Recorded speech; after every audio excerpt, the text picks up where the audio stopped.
नमस्कार।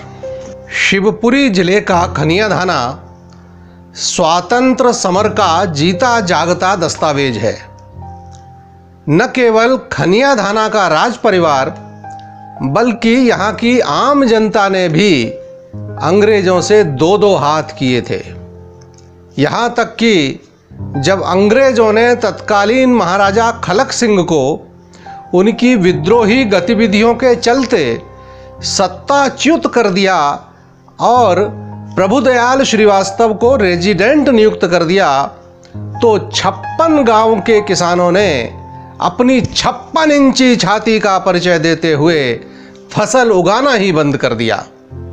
लगातार 2 वर्ष तक उनका यह अनूठा सत्याग्रह चला। नतीजतन फिरंगियों को झुकना पड़ा और महाराज खलक सिंह के अधिकार बहाल हुए। तो बात इन्हीं खलक सिंह जी की है। खलक सिंह जी के पास कई कारें थीं, Ford, baby Hudson, Rolls Royce आदि। इनमें से रोल्स रॉयस सर्विसिंग के लिए बुंदेलखंड गैराज के अलाउद्दीन के पास भेजी गई झांसी। कार जब ठीक हो गई और महाराज उसे लेकर खनिया धाना के लिए रवाना हुए तो अलाउद्दीन ने एक मैकेनिक साथ भेजा ताकि रास्ते में अगर गाड़ी खराब हो जाए तो राजा साहब को कोई तकलीफ ना हो।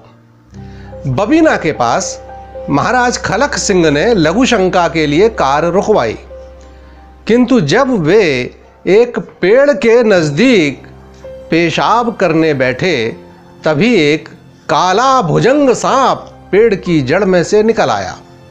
इसके पूर्व कि वह सांप महाराज को कोई नुकसान पहुंचा पाता, मैकेनिक ने बिना देरी किए तपाक से अपना तमंचा निकाला और सटीक निशाना लगाते हुए सांप को मार गिराया। उसका अचूक निशाना देखकर खलक सिंह हतप्रभ रह गए। हैरानी के बीच राजा साहब के मन में मैकेनिक के प्रति संदेह भी जागृत हुआ। गाड़ी खनिया धाना के पास बसई गांव के रेस्ट हाउस पर रुकी। राजा साहब मैकेनिक को लेकर एकांत में गए और उन्होंने पूछा, कौन हो तुम और किस मकसद से मेरे पास आए हो? राजा साहब ने कहा कि बिना किसी संकोच के वह अपनी असलियत उन्हें बता सकता है और वह इसके बारे में किसी से नहीं कहेंगे। तब मैकेनिक ने उन्हें अपना वास्तविक परिचय दिया। वह शख्स और कोई नहीं, हमारे हर दिल अजीज महानायक चंद्रशेखर आजाद ही थे, जो काकोरी कांड के बाद उन दिनों अंग्रेजों की नाक के नीचे झांसी में कार मिस्त्री बनकर भूमिगत थे। बसई कोठी आज भी है, जहां खनिया धाना के तत्कालीन महाराज खलक सिंह और आजाद की प्रथम भेंट हुई थी। उस घटना के बाद तो चंद्रशेखर आजाद और खनिया धाना का एक अटूट रिश्ता ही बन गया।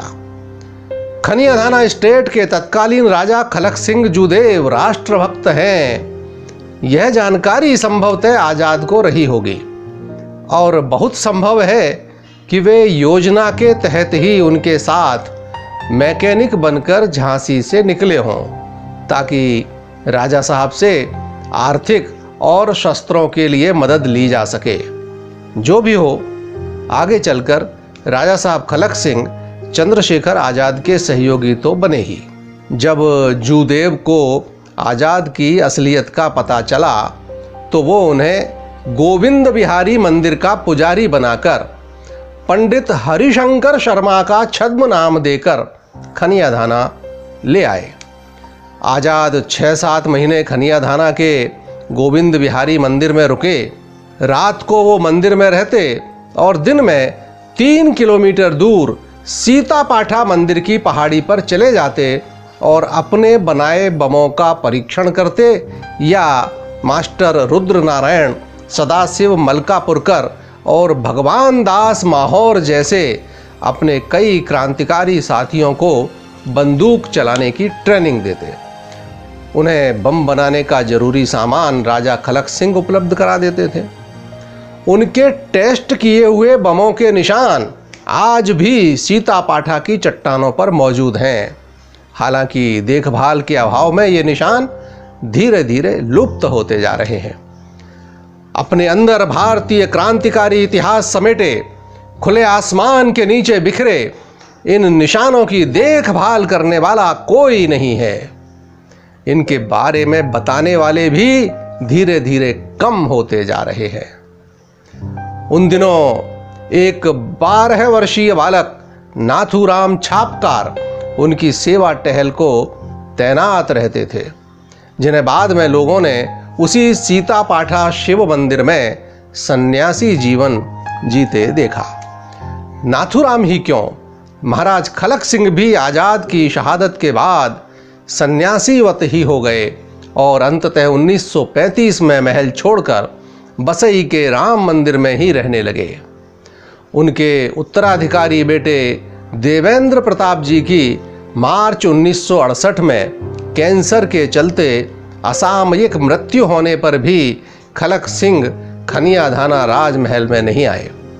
26 मई 1975 को 95 वर्ष की आयु में उनका भी स्वर्गवास हुआ। आजादी के बाद सरकार का आग्रह होने पर भी खलक सिंह जी ने स्वतंत्रता सेनानी होने का कोई सम्मान लेने से साफ इनकार कर दिया था। आज हम जो अमर शहीद चंद्रशेखर आजाद का मूंछ मरोड़ते हुए फोटो देखते हैं, वह भी महाराज खलक सिंह के चित्रकार मम्माजू ने ही बनाई थी। आजाद ने पहले तो तस्वीर बनवाने से स्पष्ट इनकार ही किया, लेकिन खलक सिंह जूदेव के आग्रह पर आजाद राजी हुए। इस ऐतिहासिक तस्वीर में आजाद के साथ एक और अहम चीज दिखाई देती है, वह है आजाद की कमर में रौब से लटका उनका बमतुल बुखारा। यही कहकर तो पुकारते थे आजाद अपनी पिस्तौल को। इस पिस्तौल की भी एक कहानी है। आजाद ने एक दिन राजा खलक सिंह जूदेव से एक अंग्रेजी पिस्तौल दिलवाने का आग्रह किया। खलक सिंह ने अपने प्रिय मित्र की इच्छा का मान रखते हुए राज्य को एक जैसी 2 पिस्तौल खरीदने का आदेश दिया।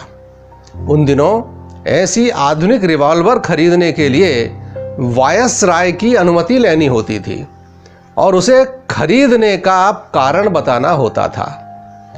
अब राजा खलक सिंह जूदेव के पत्र पर रिवॉल्वर खरीदने की इजाज़त तो मिलनी ही थी, मिल गई और एक जैसी गोलियों वाली 2 रिवॉल्वर खरीदी गईं। राज्य के शस्त्र रिकॉर्ड में आमद दर्ज होने के बाद राजा खलक सिंह ने अपने रोज नामचे में शिकार खेलने जाने की रवानगी डाली और दूसरे दिन लौटकर रोज नामचे में लिखवाया कि शिकार खेलते समय नदी के ऊपर से जब उनके घोड़े ने छलांग मारी तब रिवॉल्वर कमर से छूटकर नदी में गिर गई। इसके बाद गोताखोरों से बहुत खोज कराई गई, लेकिन रिवॉल्वर नहीं मिली। वही रिवॉल्वर गोविंद बिहारी के मंदिर में आजाद को सौंपी गई। जूदेव ने एक जैसी 2 रिवॉल्वर इसलिए ली थी ताकि उसके लिए गोलियां ली जाएं और आजाद को दी जा सके। आजाद नहाकर आए थे, तब उन्होंने उस रिवॉल्वर को लिया और अपनी कमर में बांधकर मूंछों पर ताव देते हुए अपना फोटो खिंचवाया। आजाद की शहादत के बाद उनकी बंदूक आज प्रयागराज के म्यूजियम में रखी हुई है।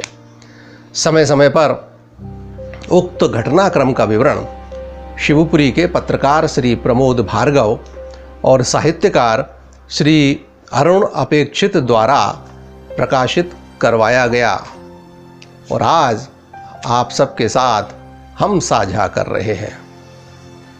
नमस्कार।